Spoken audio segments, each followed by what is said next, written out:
Hello YouTube and welcome to another Techsloth video. This time we are doing the comparison video between the Motorola Moto E and the Moto G.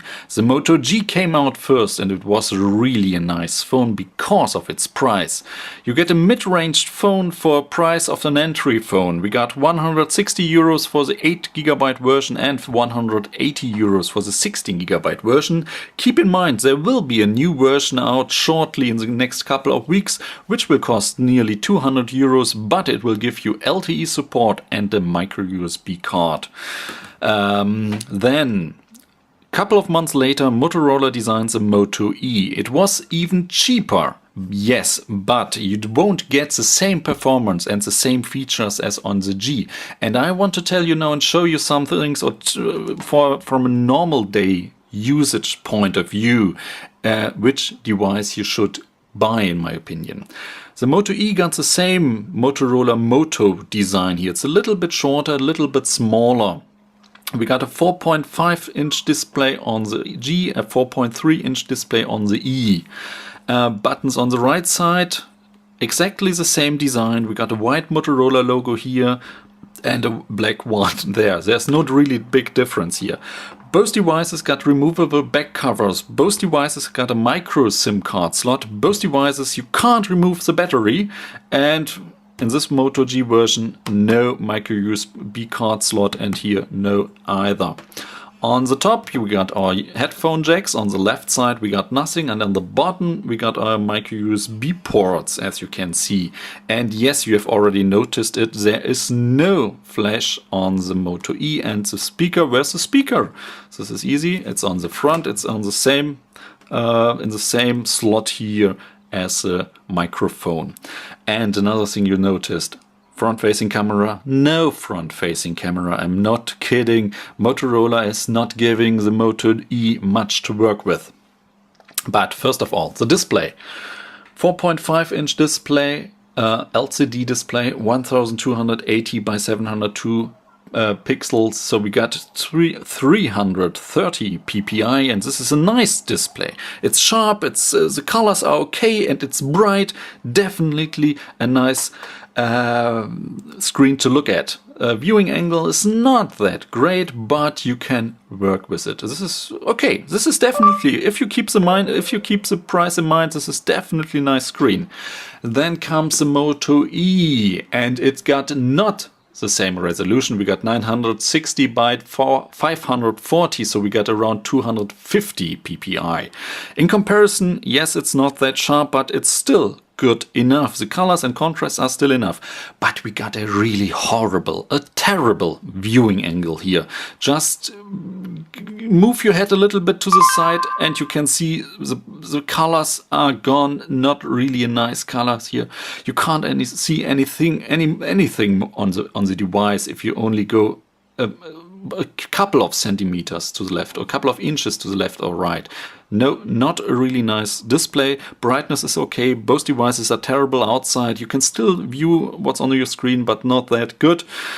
But in comparison, definitely, this is not a nice screen. I don't know. Yes, I know why Motorola does it, because you got a difference to the Moto G, and that people say, hey, this is enough. If you want to get better screen, go to the G.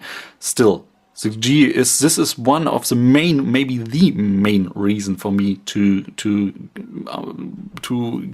vote for the G. Next point, cameras.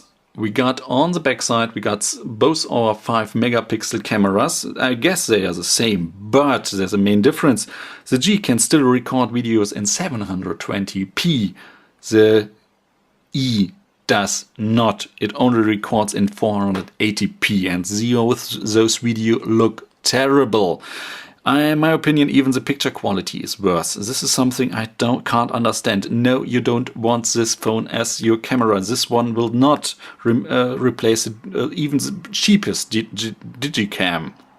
Still standard quality, lower standard quality photos on the G, but they're still okay. One thing, the LED flashlight is missing. This is something people say, so what, I don't need it. Yes, but a lot of people still need it. Not for their pictures, but as a flashlight. going outside, searching for your car or car keyhole or anything, and then everyone just loves to grabs your phone and you have a flashlight in your hand. This is something, and no flashlight on the E. This is, in my opinion, not that nice. Front-facing camera, exactly the same. We got one, we got none. So if you want to chat, no way would you want to go with the E.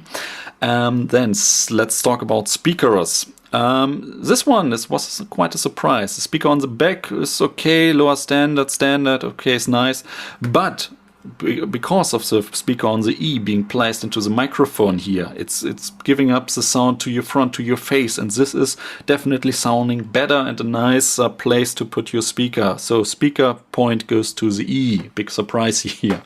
Then let's talk about the performance. Yes, we got a big difference, or another difference here. Both devices 1 GB of RAM, Snapdragon 400 dual core and Snapdragon 200 dual core, both tagged with 1.2 GHz. Do you notice a difference? Yes, and they got even another, the better GPU unit is in the G.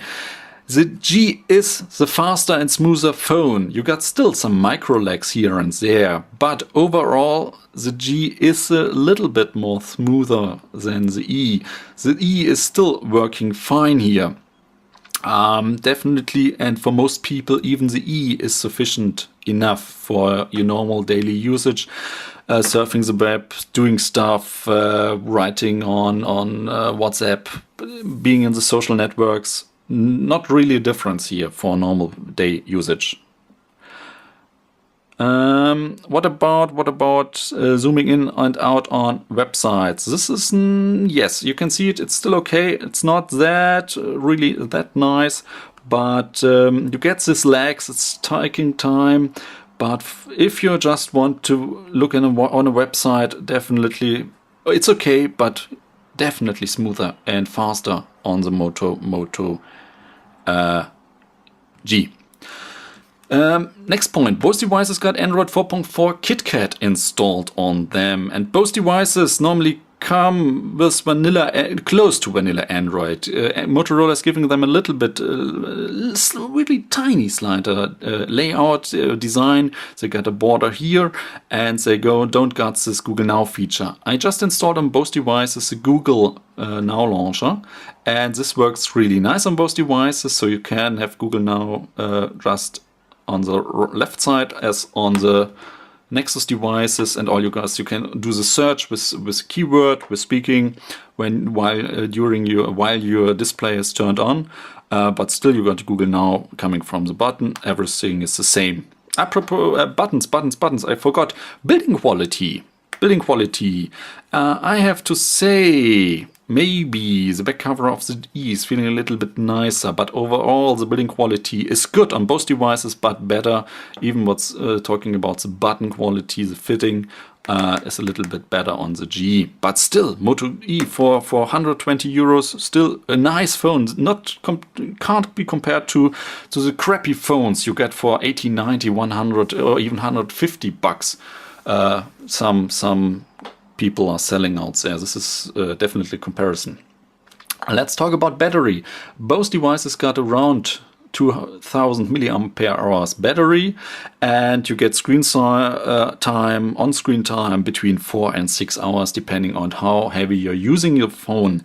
But both devices got a really nice standby time. So you charge them, you do nothing with them, and even after 5, 6, 7 days they're still activated, they're still running, they're still working, and they still got 20% left in their battery to do stuff. So if you were searching for a device that you don't have to plug, that you're not using that much, maybe you're just using it as a phone and maybe for WhatsApp or Facebook, or you're just giving it to your aunt, your grandparents, or even your parents that just want to get their old dump phone exchanged for something better and you don't want to spend money.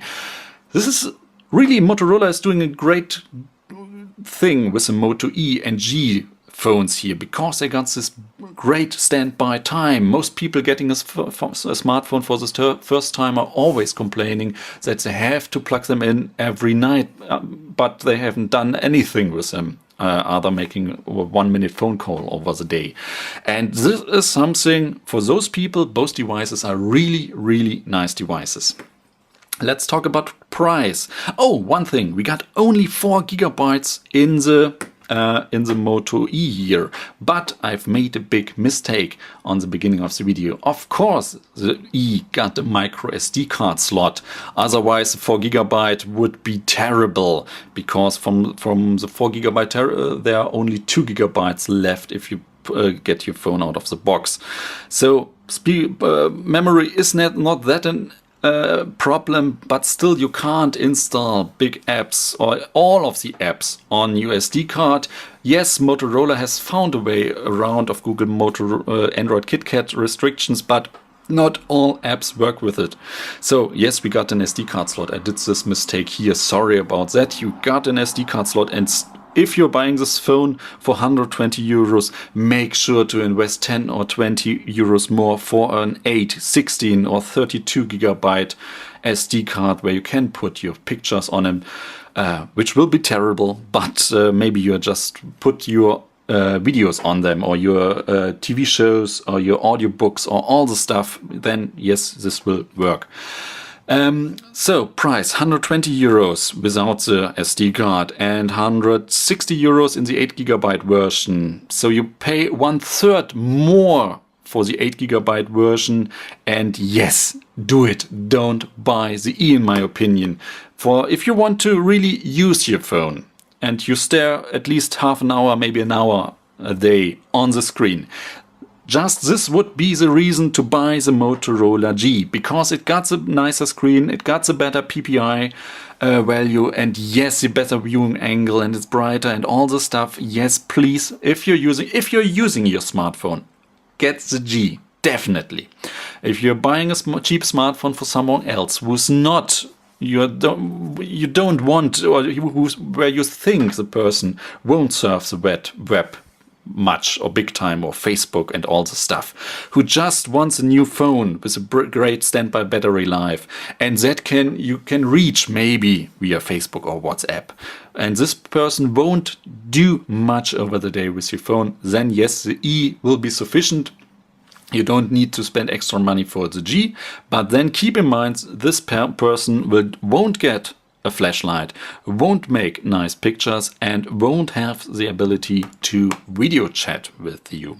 So this is it. This was my comparison video. Thank you guys very much for watching, and I see you in the next video. Bye.